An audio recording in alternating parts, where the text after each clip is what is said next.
Welcome to MSP Unplugged. I am your host, Paco LeBron. This is the place to learn how to run your MSP, whether you're a nimble MSP or leading a team for the journey. This is the place for you. Let me go ahead and introduce you to my partner in crime, Miss Nancy Henriquez, Head of Community over at MSP Unplugged. Nancy, how are you today? I'm doing great. Oh, it's a great day here at Salt Lake City. I'm super excited to introduce a good friend of ours. She has been in the channel for quite some time with the experience in regards to all things channel engagement and the experience in cultivating for you that are listening here for the MSP. I'm talking about Cynthia Schreiner. She is the Senior Manager of Channel Engagement over at Pax8. I was going to say, sorry. Go ahead. I was going to say, she arrived here after starring in Legally Blonde, though. Oh, Yeah. okay. I just had like a short little pit stop. Yeah. Just a couple of major motion pictures. And then I was like, there's this little niche in a niche That's right. of business. And I'm just going to go hang out there. Yeah. Sounds like a solid plan to me. Cynthia, I appreciate you taking the time to talk with us today. Very happy to be here. We have known each other for many years. Yeah. And I think it's because of just the amount of circles of the communities. You have been involved in community in regards to smaller MSPs, to enterprise MSPs, you have seen so much over the years. But for those that don't know you and maybe not familiar with your journey, can you share a little bit about kind of that journey and how you came to Pax8? You want me to go all the way back? We're here to hear it. So way back when dinosaurs roamed the earth. No. So actually back in 2006, I leased Joe Alapat an apartment. He and his new wife were moving into, and a year later when he was leaving, they inquired to see if I was maybe going to be interested in pursuing something else. And I went and worked for his MSP where I did billing. So everyone feel bad for me. Yeah. Oh, yes. I do feel bad for you. So I did our billing. I implemented Autotask whenever we, had outgrown our little homegrown PSA. And yeah, I just really found out that I enjoy setting up workflows and I like process and all of that.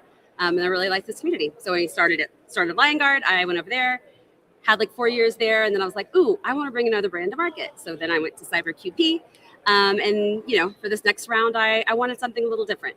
I'm not as young as I once was. Startups are a lot. But Pax8 moves at the pace of a startup. So okay. And if you don't know for that, I love the title on your LinkedIn when it had your title and then there was a separator. Uh-huh. And then, but I don't want to mess it up. What do you put as the director of? Director of fun. Because that's how I used to explain it at LionGuard. People are like, well, what do you do? And I'm like, all of the things that are fun. I'm in charge of this.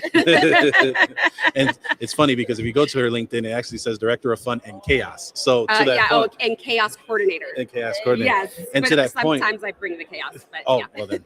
But to that point, right? Being able to work into environments that may behave as a startup or working in startups. I mean, there's just so much going on, right? Yes. And there's such a way, and there's so many things to be able to do, right? And where do you focus? Not only just attention, personnel and resources to try and piece those together. And so, I was hoping in this conversation, for those that are tuning in, they're always looking for opportunities for their lead generation. And they're trying to figure out, all right, what is the best ability for us to get out there? How do we spread the word about what we do, our name, brand awareness, things of that nature? I remember talking to Juan Fernandez many, many years ago when he was with his MSP. And he'd always say the best lead generation for us had always been us throwing an event, a technology show, and with several partners. And that's what allowed us to get better qualified leads than any other opportunities that we had the ability to. I hear that from a lot of MSPs. And that always stuck with me because how do you get to a point where you have so many potential qualified leads, prospects, to be able to be in person to see your personality and also have the opportunity to be able to work together. And so it was always such a fascinating for me to understand at the time because I was a much smaller MSP at the time, trying to figure it out as well. So that was just something that resonated with me. But my problem and it's funny because at the time I was throwing TechCon Unplugged. And so I could throw events, but everyone always would say, well, why aren't you doing it for your MSP? And it's such a different dynamic. Yeah, it is different in regards to that, right? And I just a little smaller, a little more intimate, and I just didn't grow it, right? And I just didn't have that confidence to know where to start. Right? And I'm sure there are those that have heard the same thing where you got to do lunch and learns, you got to do virtual lunch and learns, you got to reach out to your partners, vendor partners, to see how they can contribute to your success. Yeah, I was going to mention that. Like, don't forget your vendors can be very, very helpful, right? And like Pax8, we have Academy where they're giving you all of this knowledge, teaching you all of these things. You can, take what you learn there and help out your clients and potential clients, right? It's like right now with AI, if you just did like a simple 101 and just like things to look out for, right? Don't just like randomly use an AI tool in your business, right? Make sure, here's how to vet it, here's how to make sure, right? So just even that little bit, what might seem a little obvious to us because we're in it all the time, that's big and scary for other people, and they're hearing that they don't want to be left behind. And so just finding something that's going to resonate and bring people in so that they start looking at you as the expert. What would you say are some maybe tips that you could give to an MSP that is looking to start kind of putting together an event, whether that be starting off as an intimate event, especially in their local community? Like, how could an MSP go about getting that started? I think the most important thing is you need to be very organized. Organize the chaos. But just think, like, picture yourself going through the experience and kind of all of these little nuances, because you don't want it to look messy, right? You don't want it to seem chaotic, because then they're going to think that might be how you run your business, right? So really thinking through and just making sure, even if it's something simple, that, things were thought of, right? And that everything feels intentional. You've got to be ready to pick up the phone so that you can get people there, right? That's going to be really important too. But then also, like, what is your goal? What does success look like? If you just have a lunch and learn and you're like, well, I'm just hoping maybe we sell something. Well, no, like, did you have engagements with everyone there, right? Do you have a follow-up plan? Did you actually get their email address and a good phone number? Right. Right? Like, these things that you would think would just, happen naturally. And then you get to the end and you're like, oh my gosh, Joe, Bob, and I didn't know Bob was coming. And now I don't remember the name of Bob's company, right? So just making sure that you have a plan in place to capture that data, because like, you go through all that trouble and then you don't have a plan for the follow-up. Right. Yeah. And then, make sure to say thank you. Make sure to follow up. Handwritten card goes a long, long way, because you don't get those anymore, right? Yep. So just, letting them know that you're there, and that when the time is right, that like, you'd love to talk to them about their IT needs. Yeah. No, and I love that, because you even say this a lot, where you have to have the end in mind, whether that is through what you do in regards to your business, to campaigns, to just, everything all around, being able to have that closed circle and actually being able to visualize it. So to your point, right? Collecting that important data, like, how are you going to collect it? Do you have a spreadsheet? How's the registration? Right. Do you have a CRM? Like, whatever it is, and then everyone that's involved in it from your company needs to be on the same page. And then just with your messaging too, right? Make sure everyone understands, here's our goals. Here are the things that we should focus talking about, right? And here are the things, maybe like, don't get too in the weeds, don't get too technical. Like, we want this to be approachable, right? It's all of those things, but you need to make sure, everyone's rowing in the same direction. And when it comes to, smaller MSPs in general, right? There's so much time that can be allocated to some of these things, right? And we often hear, hey, partner with the Chamber of Commerce, partner with an association, partner with, I forgot the lodging. Elks or Lions Thank you. Lions Club, the Elks Rotary Lodge, Club, things like that. For you, is there, from experience, that you have found that MSPs partnering in some way where they had assistance, or maybe just doing it on their own has found them to have better value for what they're trying to do? I think partnering locally is really, really important. And just a side note, I sold my house to someone that a home builder that sponsored our school. It came down to two exactly the same offers, and I decided to go with the one that has the big sign at our local elementary school. We needed to buy a car, chose one that had, these seem little, but also it's brand recognition, right? So if they see your brand out and about, they see it at the Chamber of Commerce, they see it when they're in car line every single day for hours, right? They see it at the baseball field. It's little things, but now when you call them, oh, I've heard of you, you're legitimate, right? So the other thing too, I would say, if you've got a couple of verticals that you are focused on, then use AI and, get that list of, who are people in this area that focus in on these things. Because you might know about like the big 3 car dealerships, but like maybe there's a couple of other ones that you don't know about, right? And so then getting focused. Yeah. Did I answer the question? I feel like I went on 12 tangents. No, you did good. No, I think it's what you said is important. Like especially partnering locally, if you're a smaller MSP that you're in the local community, that's, not just sponsoring the elementary school, like sports teams and things like that. But one thing that I used to do in my MSP, we were in a small suburb outside of Houston. Oh, Houston? Oh, we can talk about that. Okay. I knew that was coming. And so I used to work with the local bakery that would make custom cupcakes for our events. Yeah. And so it was getting the other local small businesses involved and partnering, right? Partnering in those ways. So, and they would then say, hey, who's this event for? And I would say, oh, it's for local CPAs. And they would say, you know what? My CPA would love that. So invite them. Yes, that's so good. Send them the invite, please. That's so good. Things like that. And also local businesses that maybe are, a local law firm, a local CPA, right? That maybe they also are offering some services and could speak kind of, in tandem with what you're talking about, right? Because they have their own list of people that, and so you're not just working from your one database. Now you've got 2 databases. Right. So just kind of getting creative. No, I love that. And, and I think that, being able to even tailor that down even further, where like for us, where we found a lot of success is partnering with associations that are specific to the ICP that we service, which is construction and legal. But we specifically even went down to a cultural level where we focus on the Hispanic construction organizations and Hispanic legal association. So we partner with them, and then to your point, right, being able to meet them where they are. So for in the Latino culture, we all love to be able to do business with each other. So we're able to, and of me being of Puerto Rican descent, I love to be able to support other locals businesses. So there's a local Puerto Rican bakery where a woman owned, and she is doing great things. So we purposely for the end of year will run around to our clients as an appreciation. And for these organizations, I actually drop in and I'll say, hey, thank you for all you do for your annual meetings. Here's for the staff and things of that nature. And that has allowed, and being able to be intentional and genuine about it. Yes. And when you're authentic, you can feel that camaraderie, that appreciation.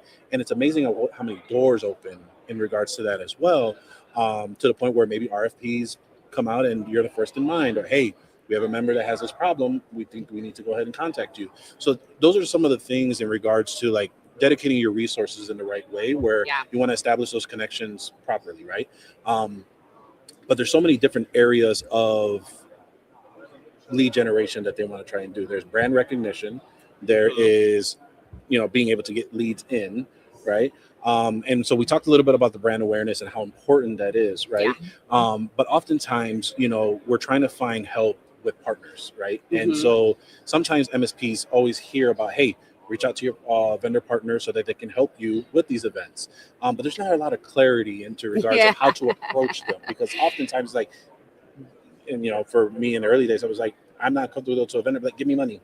There's no. They have, a lot of them have money set aside to give you, and they're waiting for an MSP to ask for it.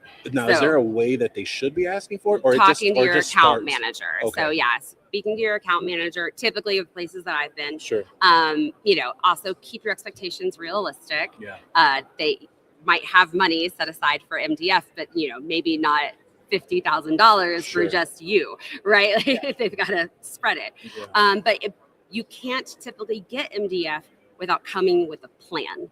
So if you really want something to get approved, right, you're going to put together a golf scramble or something, you should have here's the plan. Here's how we're going to get people there. Here's how we're going to follow up. That's going to get you more money and get the yes. Gotcha. Now, does that also? Oh, sorry.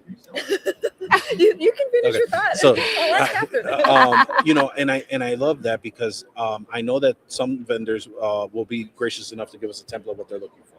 what's going to be successful for them. Others, it's like, yeah, just let me know and kind of go from there. And so you always want to put that best foot forward. Yeah. Do the MSP want to have that perspective of, hey, here's how we both can make a great opportunity and impact?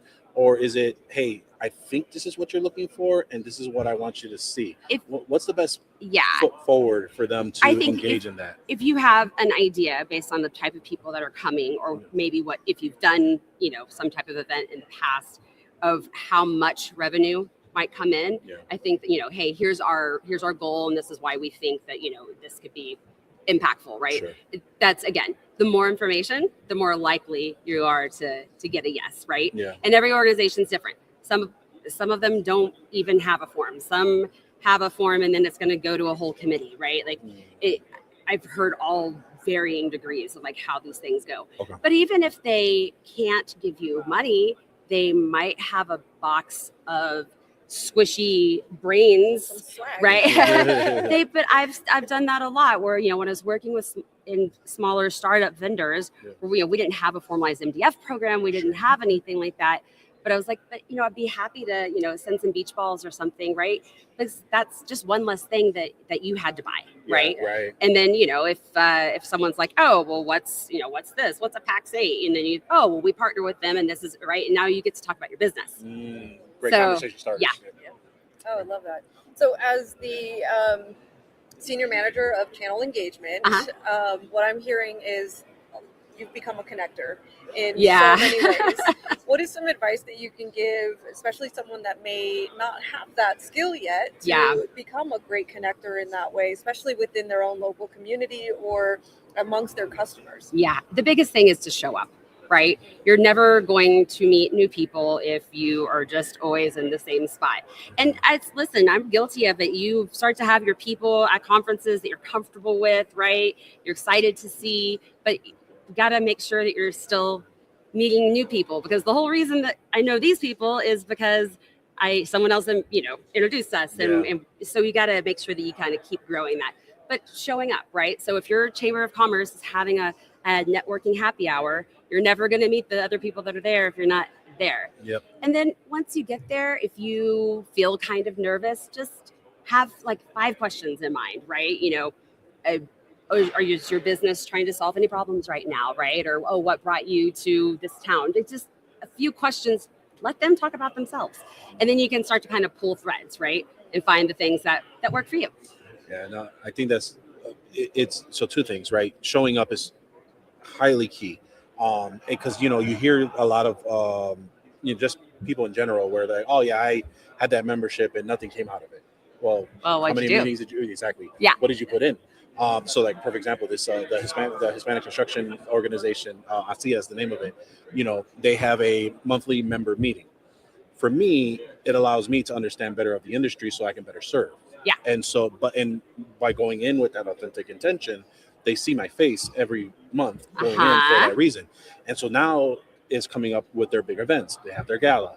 They have their golf outing, which is a lot of where the deals happen to come. So now we have the opportunity to sponsor, do the whatever 3-hole signs, beat the pro, being able to be an apparel sponsor, as you said, seeing the logo, being able to, and so now after being there for about 2 years, last year I started seeing some movement, but now it's because showing up every day, understanding where you're going from, being able to provide a genuine impact on both sides. Now I'm starting to see the nurturing repay not only to myself, but they see the value of me being there, right? And so being present is always huge, because you're only going to get what you're only going to get what you put in. I say that about these events too, right? Yeah. To the people that are attending that are going to be working in my booth, or even to MSPs, right? Like you got to come with the right attitude. You got to, and some of these things, like we all want everything to be like really, really fast, right? I have this golf scramble and everybody signed up.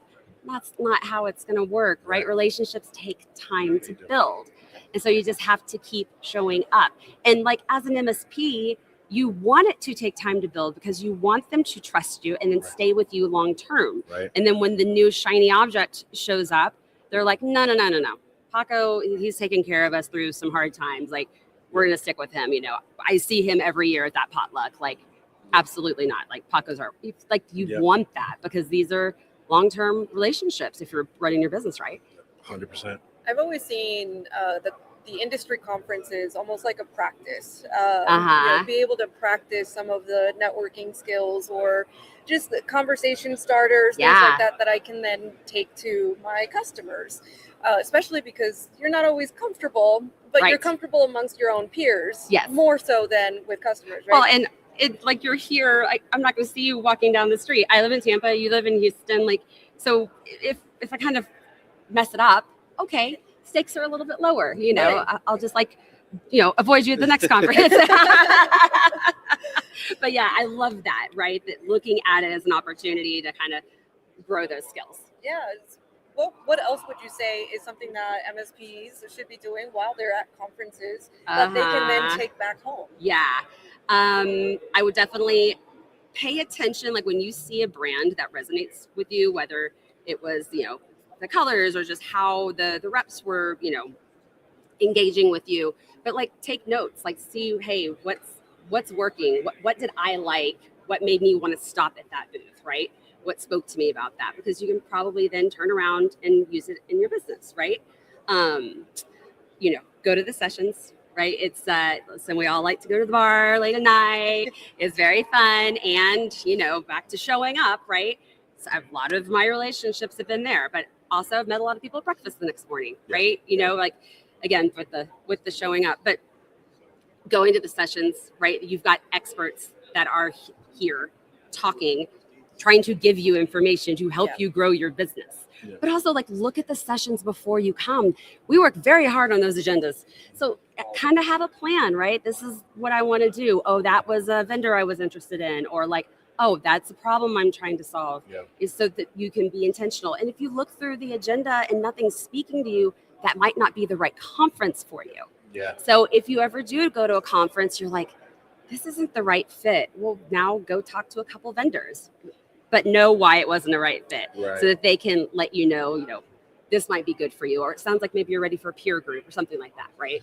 So, and I want to switch this now. Obviously, we're at Pax8 Beyond this year in 2026, and the ability of just the experience that's been cultivated, especially in the vendor hall and those kind of running through, is one of the bigger vendor halls in the industry. For MSPs that oftentimes, as you mentioned, they get overwhelmed, right? Mm-hmm. And they're trying to either they want to see what's available, or they've gone in with intention. How do you feel is the best way for them to navigate starting new relationships? Because I think, especially even engaging with Pax8, because sometimes what we've heard for some of our community members is they are often intimidated by bigger conferences to come in and experience, but they feel the FOMO from seeing it on social media and things of that nature. What would you share on kind of bridging that gap, or just to engage and get a little bit more out of their comfort zone to attend something like this on their own time? If you have vendors that you have good relationships with, right? Maybe you've got, one or two, talking to your rep and saying hey, here's the problem that I want to solve in my business. Do you have an idea of maybe other vendors I could speak to? Or have you ever talked to an MSP that was dealing with this problem? A lot of times we do. And if I don't, I'll go find one. Yeah. Right. So it's, it also kind of sit back and kind of figure out who are some of those connectors, right? And then look for opportunities, right? We're ready to talk. We want to talk. I will talk to anyone. I love that. And what I'm hearing is ask the questions. Ask the questions. Try. Yeah. I think, but also observe, right? Yeah. But there's just there's so much opportunity. So if you go into a session about how to grow your sales pipeline, well, guess what? The other person sitting next to you is also trying to figure out how to grow their sales pipeline. Yeah. And this person is too. Okay, well, if you kind of get along, now maybe we meet for a monthly call and just talk about hey, I tried this out. Whoo, that bombed. Or this is actually working for me. So it's just, finding people that are maybe kind of going through the same thing you are. And listen, running an MSP is hard. Mm. It's hard. I've said it on both of the other podcasts that I was on today. No one's calling until it's broken. And then when it's broken, it's a big deal because their businesses can't run without their tech. Yep. But they're not calling you when everything's going right and y'all are getting all the tickets done, everything's good. No, they're calling when they're mad. So it's a tough business. Which is also why you should come to conferences so that you can talk to other MSPs who understand that you aren't Geek Squad at Best Buy. Right. Nothing against Geek Squad. Right, It's great. right. But like, it's, It's all about being in the shared space, right? And I always say that in hallways, in lunch, breakfast, the events and the social aspect of it that's been cultivated by the organizers have always proven to be where, and everyone makes fun of me when I say it, but I'm going to say where the magic happens, right? And Yeah. this is really where it goes through. But I think to your point, right, it allows you to really generate those relationships that you may not have had in the past, right? And it also allows you to really get to a point where not only do you find kind of that person or a safe space to have those conversations, but you also have the ability of growing your network. Yes. And I think that for some of us that may not have attended events or they're coming for the first time, it's amazing on how, in my opinion, rejuvenating it is, or to just recharge when you go to events. And I used to be like this for a long time where, I would go to X amount of events in the past to attend and learn and go to the agendas for the information and the value that was provided. And I always would remember that if I always felt burnt out, if I always felt like, man, I'm just running the same race over and over again, it always took heading to one of the local events in our industry space, having the opportunity, if you have the resources or the opportunity where maybe a vendor had was able to sponsor you to come to an event, and coming out of your comfort zone to another state and another place and experiencing something like Pax8 Beyond. That has done so much wonders in my career, and being able to be around similar, as you mentioned, similar peers, being able to have those conversations so that when you come back, I think there's always that conversation of, well, what's the next thing you're going to do? Or are you going to keep doing the same thing? But I would argue that even if you didn't have the plan and you came to say, you know what, I've come to learn, and you come back, you being recharged and ready to take something on goes so much further than you having stayed in that burnt out stage moving forward. And most likely when you're here among your peers, you're going to feel seen. And that feels good. It feels really good. And that helps with burnout, right? Yes.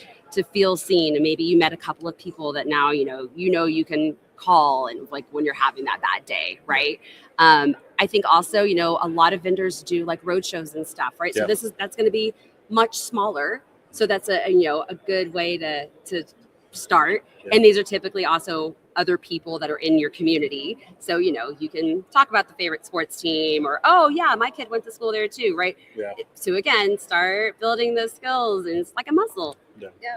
I think conferences for me have always been an excuse to bring people together, right? And 100%. that's where the spark happens, the magic happens, is when these people come together. Is there a framework that you would say you use in order to put together really good conferences that bring people together in that way? Like, don't just talk about, as a vendor, like, don't just talk about your product, right? Talk to them about your business, about their business, sorry. What, again, I'm going to go back to that. My second favorite question to ask an MSP: what problem are you trying to solve right now? Because I'm going to be able to solve the problem, but I probably know someone that does. Yeah. And so, great. You know what? Let me walk you around, and let me go and introduce you to Blackpoint, or let me introduce you to guards, or whoever, right? It can do that, right? And now not that awkward this or that, but you just you've got to start with a couple of relationships to I love that. Repeat the question that you asked MSPs. Oh yeah, what problem are you trying to solve right now? I love that, because that's the same question that MSPs can turn around and ask their customers. It is. And now in the age of AI, right? Also build an agent to fix their problem, which is whole other podcast. No, and I appreciate that, because I think there's an opportunity here for all of those listening, right, and watching to, again, the key part about this is going out of your comfort zone and being able to do something that you may not have been comfortable before, but again, you can't keep doing the same thing, expect different results. Right. And being able to have that opportunity to find great connectors. And I would even argue that this is a space that are all about connectors and conversations and building relationships. To that story you mentioned of, hey, I love to be able to say, if I don't know how I can help you, I will find somebody that'll be able to help. I just remember a local show where I had met Michael Crean, formerly over at Solutions Granted, but now he's over at Sonic Wall. And I had a colleague of mine who came to him and said, hey, I have this problem for whatever it was. And it wasn't something that Michael could handle with his stack, but he literally stopped what he was doing, mind you, at his booth, looked over, saw Matt Scully at the time at the vendor where he was at. He says, you know what?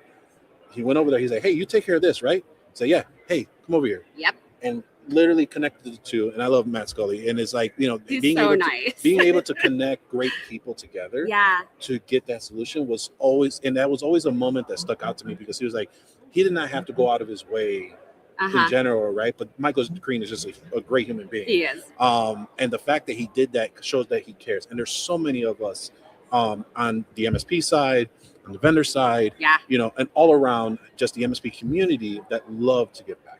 Yeah. Right? Well, and if you're looking at you're maybe you're moving your RMM, or you're looking for a billing solution, whatever it is, and you're kind of, oh, I like these 2 or 3 and I'm not quite sure. Well, okay, great. You sat down next to someone at breakfast. Hey, do you mind me asking, who are you using for your RMM, or how are you taking care of this API connection, or using this or that, whatever it is. Right. Find out, because they might say, oh yeah, actually we've been thinking about moving to that one too, or we are using them, we're having this great, it's going great, or I don't, but my buddy Bob does, let me introduce you to Bob. Right. So again, just don't be afraid to ask those questions. I mean, everyone that's here wants to 95% of the people that are here, right? Sure, there's a couple that don't want to talk to anybody, but for the most part, everyone they want to be helpful. And you can just make some great relationships here. Really can. That's awesome. Perfect. Well, Cynthia, I appreciate you taking the time to come out and talk to us. Thanks for having me. I always have, our conversations have always been great, and you've always been willing to help. I remember when several years ago when we were trying to figure out where was our next site for TechCon, and we had explored Tampa, Orlando, and a couple others. You were like, hey, shoot me a note. We'll figure it out. Hey, here's a couple suggestions that I would sit. And it was such a great opportunity for us to just have those conversations, you being able to willingly help me out of your own time, right? And it wasn't even part of what you do at the time of your role. And it just showed, again, to your point, right? Those who care, those who are trying to provide back. And I appreciate not only just you helping me that, your friendship, and being able to do that for the community here as well. So, thank you. Nancy, is there any lasting words that I think just what you said in terms of you're a giver, and that's thanks y'all. That's huge when it comes to being a connector and stuff like that, giving value first. So I love that. I'm glad that you're here and that we got to chat. And Reese Witherspoon of the channel. Well, hold on. I did say that was my second favorite question. Can I ask y'all my first favorite question? What's your first favorite question? What's the weirdest thing you've ever found in a server room? Oh. Because I've heard some great stories. The look on his face is I don't know if I can share that in this episode, okay. But I will say that this is like an after dark answer. This is probably a social conversation at one of the events. If you see me in person, I can't put it out. But I will say that there were probably garments of people that probably don't work there, and it was a very surprise. And I had to let the owner know, saying, you may want to take care of whatever needs to be done in there, because we're not rushing back into that server. You're like, HR. Yeah, literally. To say, by the way, do you know you can buy security cameras from us? You might want to put one in the 100%. And I was like, yeah, you might need to figure out that out. Oh my God. But that was a fun time. But mine was an animal. Oh. So, what kind of animal? Please don't say snake.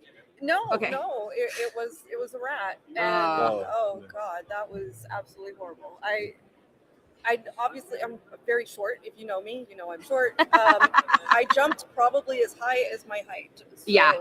Oh wow. Yeah, I can imagine. That was horrible. Anyway. Yeah. All right. Well, good. Perfect. Well, I appreciate you. The conversations that can start. Great question. For those that are listening, Cynthia, if they wanted to reach out to you, to kind of get some influence on what they're trying to do, what's the best way for them to reach out? I mean, LinkedIn probably. I'm pretty easy to find on there. There's not a lot of Cynthia Schreiner's in the channel, so probably that's the best way. Or, if I'm at a lot of events, so come by the Pax8 booth, and if I'm not there, whoever is there will know how to get connected with me. Perfect. Awesome. Yeah. Well, again, I appreciate you coming out in, and I appreciate all of you tuning in. You can find us every week over at youtube.com/MSP Unplugged for the video podcast. Like, subscribe, hit that notification button, and you'll be notified whenever a new episode is available. If you'd like to take us with you on the go, you can head over to mspunplugged.com. You'll see the variety of podcatchers that we're available on. Some of the examples are Apple Podcasts, Spotify, and Amazon Music. Say that 3 times fast. And most importantly, again, we appreciate you all tuning in here, and we will see you next time on MSP Unplugged. Thanks, y'all.